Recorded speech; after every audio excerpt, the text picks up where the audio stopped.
Hello students, welcome to E-Pathshala.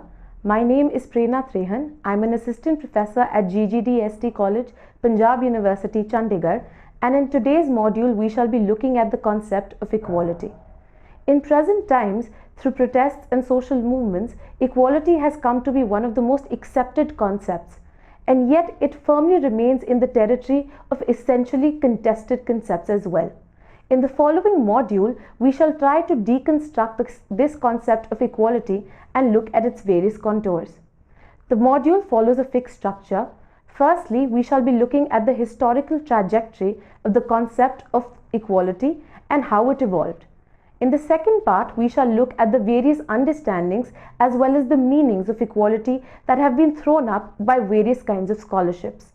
Moving on, we shall further delve into the various aspects of equality, moving from formal equality to the concept of equality of welfare, therein the equality of opportunity, and we shall especially be looking at Dworkin's concept of equality, including his ideas of luck as well as insurance.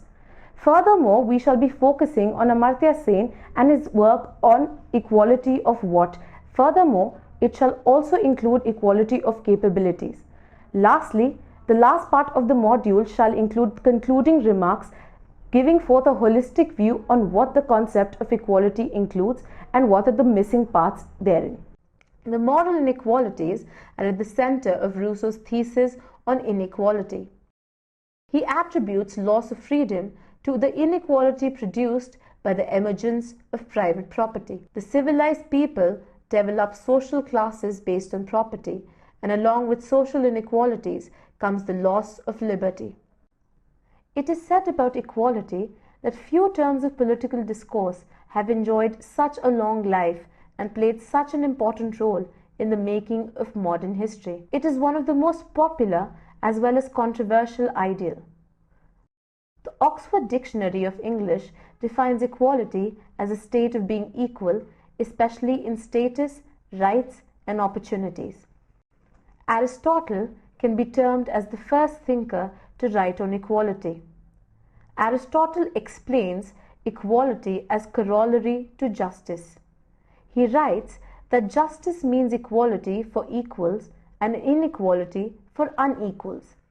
Further, he asserts that the city is partnership in living well for the sake of a complete and self-sufficient life. Aristotle talked of equality only for the class of citizens, and slaves and women were excluded from this class of citizens. Cicero, writing on political inequality during the Roman period, argues that though all human beings share the faculty of reason and therefore are equal in their capacity to grasp what is just and lawful, but at the same time all people are not equally rational and therefore not equally law-abiding. He clarifies this further and says that the equality enjoyed by humans at birth is in effect eradicated by differences of environment, so wisdom ultimately remains with the few and the multitude remain in a state of ignorance. Hence Cicero does not support democracy because it fails to respect the inequality of humans. In the modern period, Thomas Hobbes defined equality as everyone is equal in rights and the ability to survive in the state of nature. But because state of nature is a wretched condition, men must be ready to suffer anything to be out of it. Inequality is artificial, not natural, but is a part and parcel of decent life. Therefore, Hobbes supported inequality as an essential component of decent living. John Locke accorded that basic equality is the strongest grounding as an axiom of theology. Defending Locke, Jeremy Waldron argues that for Locke, basic equality is the most important truth about God's way in the human world regarding social and political implications of his creation of the human person. He quotes from Locke's second treatise that God created all of us in a state of equality wherein all powers and jurisdiction is reciprocal, no one having more than the other. Rousseau, In his famous work Discourses on the Origins of Inequality, written in 1754, also known as the Second Discourse, discusses the concept of equality at length. He distinguishes between two kinds of inequality, that is, physical and political. Physical inequality is in terms of strength, capacity, looks, etc. These he refers to as natural inequalities. Political or moral inequalities, on the other hand, are not natural but conventional, that is, established by the consent of man. The moral inequalities are at the center of Rousseau's thesis on inequality. He attributes loss of freedom to the inequality produced by the emergence of private property. The civilized people develop social classes based on property, and along with social inequalities comes the loss of liberty. For Rousseau, inequality of property destroys the innate goodness of men and produces competition for economic goods. Hence, for Rousseau, political inequality, though cannot be fully remedied, but can be overcome to some extent through a rule by direct democracy and general will. Even in contemporary times, most social movements are based on demands for equality. The proponents of social movements assert that equality is a basic human right and must be guaranteed some basic rights which enable them to live a life of dignity without hunger, poverty, malnutrition, and discrimination. The kinds of equality. Thomas Nagel characterizes 4 kinds of equalities, that is, legal, political, social, and economic.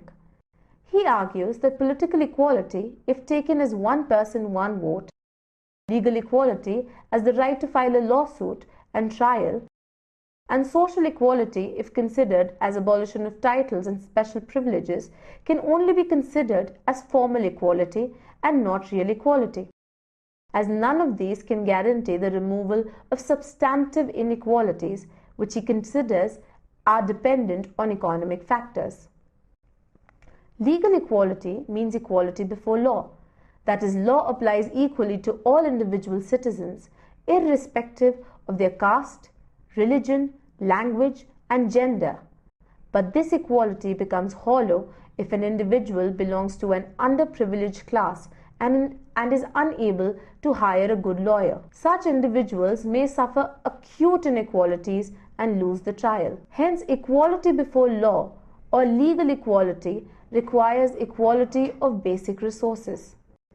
But economic equality is far from reality. In our societies, we witness few people who own large resources and a huge percentage of population that does not even have basic amenities like water, food, and shelter.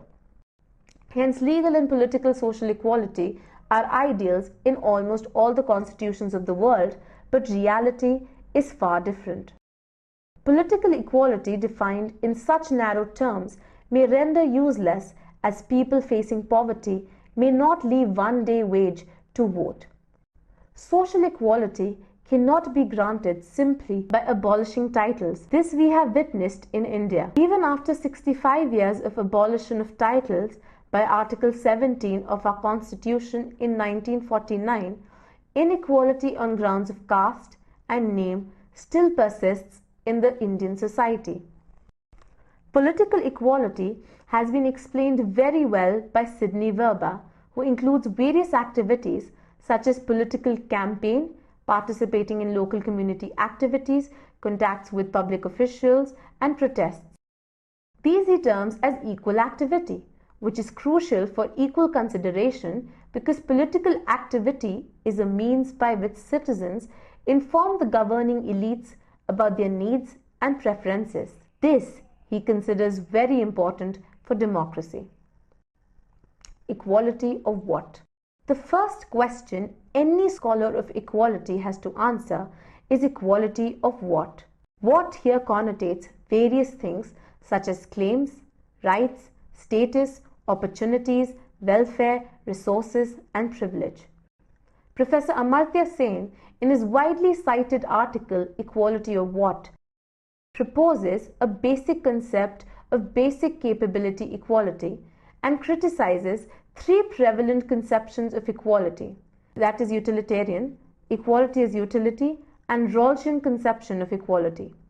He argues that all of the above conceptions have serious limitations.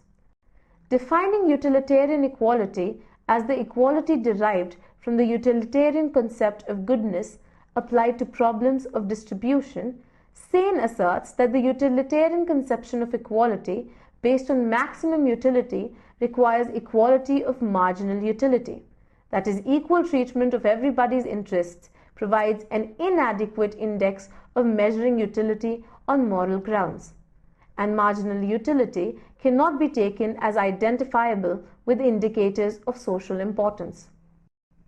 Further, he challenges the utilitarian conception of equality as undermining the fundamental diversity of human beings.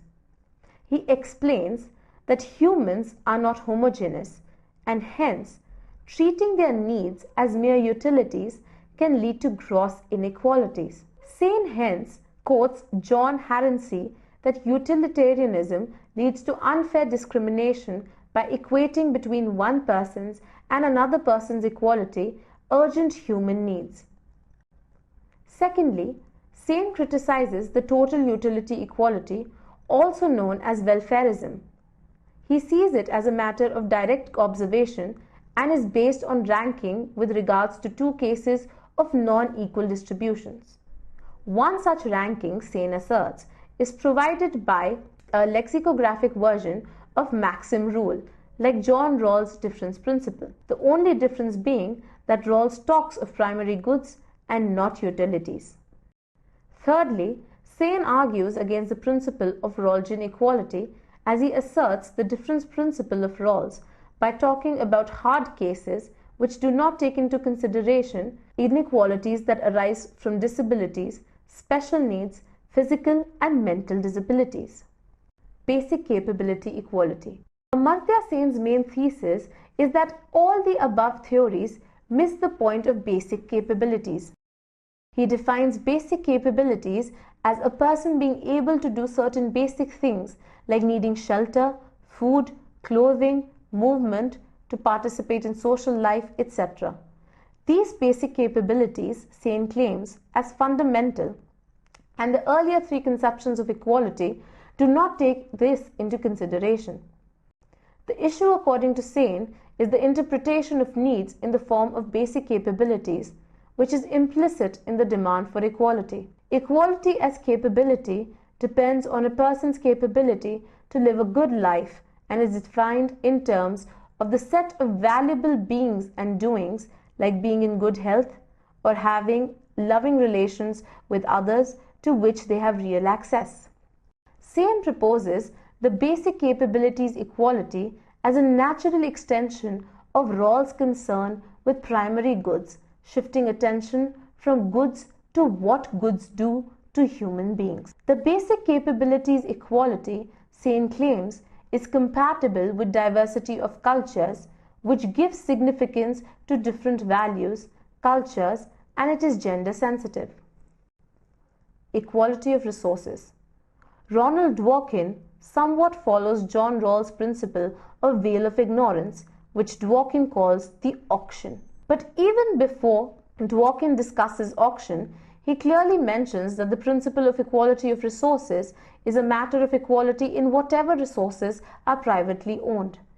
This means that Dworkin's conception of equality of resources is not about distributing public resources and political power. Hence, resources with the state are not included in Dworkin's equality of resources. But in most cases, resources are publicly owned by state, and it is precisely the distribution of such resources that leads to conflicts. Auction, luck, and insurance. Dworkin supports the idea of economic market as a device for setting price of a variety of goods and services, and therefore market must be at the center of any theoretical development of equality of resources. This he tries to prove by the famous example of shipwreck and its survivors who are washed up on an island which has abundant resources.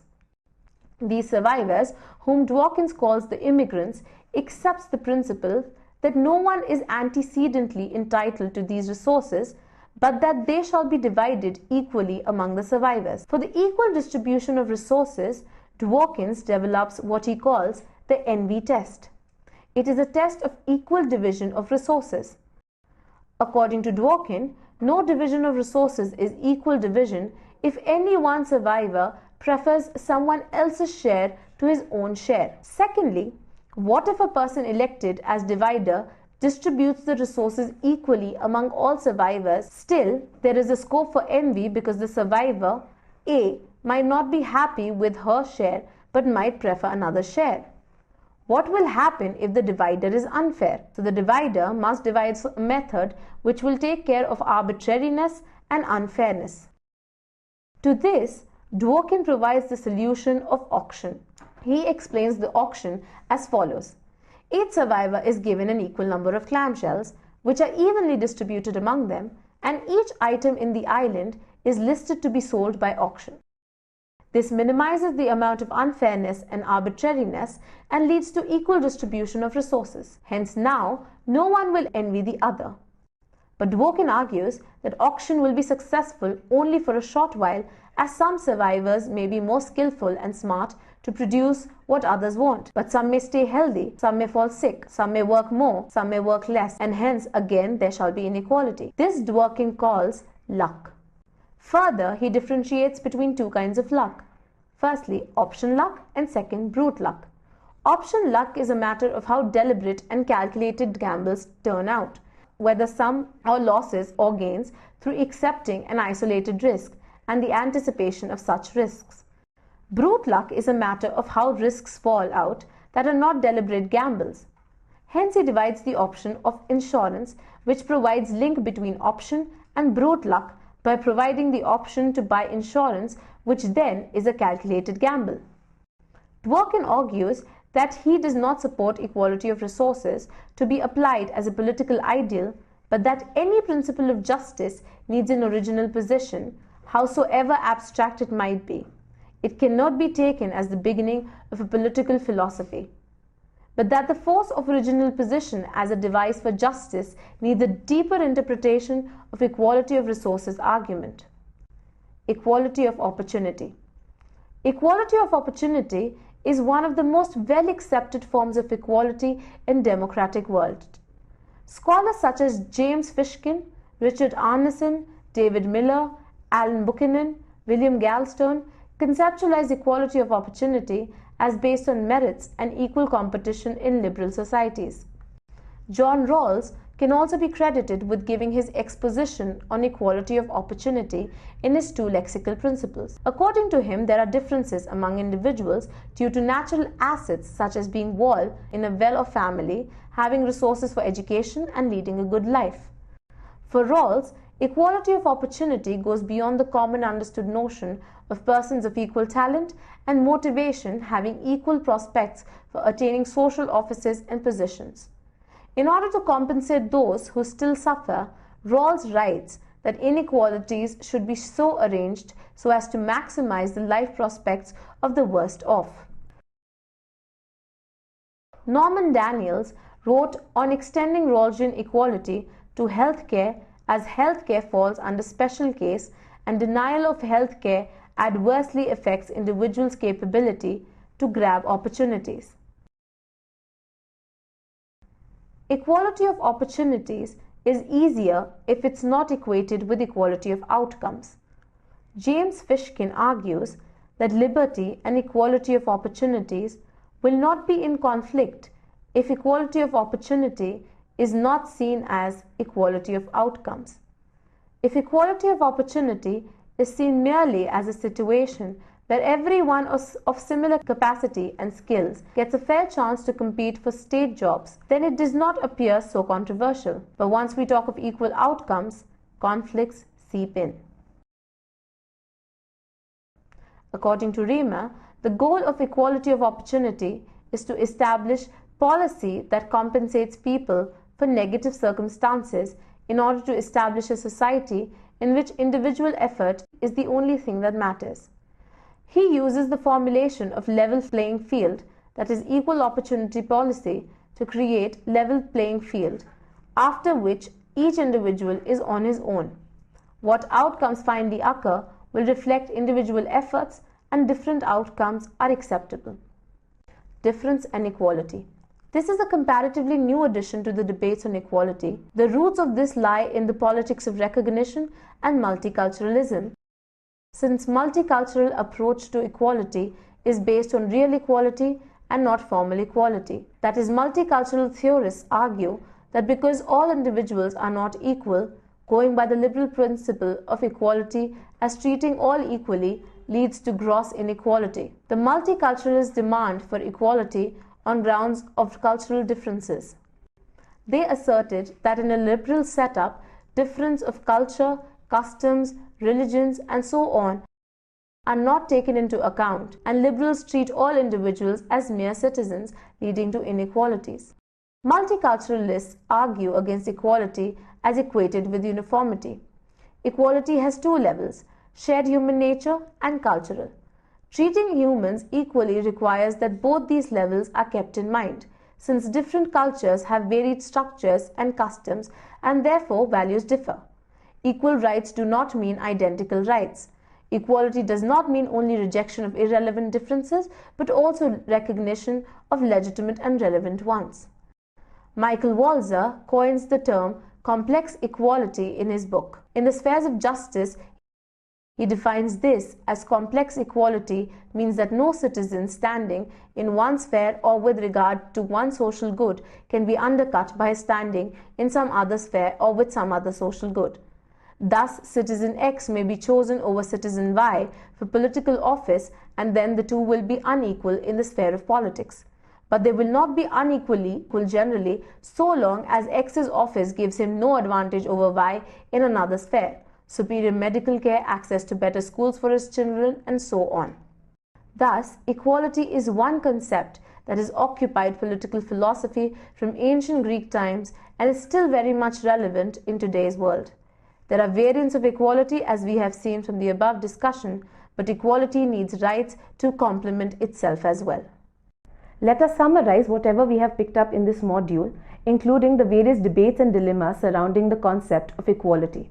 We realize that the conception of equality and its very evolution has been marked by throwing up of various ideas by different scholars. In the concept of equality, firstly, the idea of formal equality developed. However, the limiting of equality to legal rights wasn't sufficient. Therein, we moved to the equality of welfare as propounded by utilitarians, especially those like Jeremy Bentham. However, the vacuum within this theory moved on to the terrain of equality of resources, especially with the theory of Dawkins, who propounded the idea of resources further needing the issues of luck and insurance to be mitigated by various means. Amartya Sen's theory of equality of what, especially focusing on equality of capabilities so as to focus on human diversities and human talents, led to further evolution of the term of equality. Finally, equality has led to what we now understand as complex equality as stated by Michael Walzer.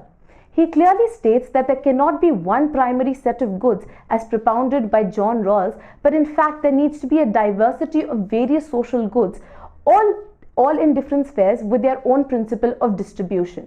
This complex equality thus requires different principles being propounded in different spheres and being adhered to make the idea of equality relevant in today's concepts. Thus, rounding up, we realize equality is still a rather debatable topic and needs constant exploration for further understanding and more evolution. Thank you.